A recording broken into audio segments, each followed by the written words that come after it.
Ready to craft a logo that screams you and leaves a lasting impression.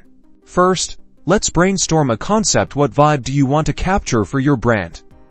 Are you aiming for playful, sophisticated, or something bold and modern? Photoshop is your playground. Great!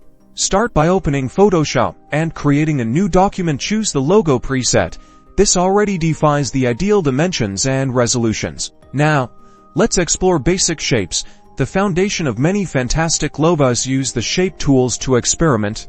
Draw some circles, squares, and triangles. Play around to see what fits. Select a color, then add some type using the text tool. Type in your brand or company name, and try different fonts with various styles and sizes. Use the Layers panel. Arrange shapes and text, placing them in different orders to alter their visual impact.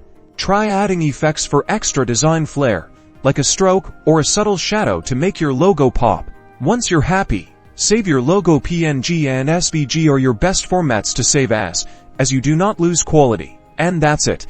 You've created a logo. Keep practicing and refining, and pretty soon, you'll be wowing clients with your awesome designs. #graphic design #logo creation.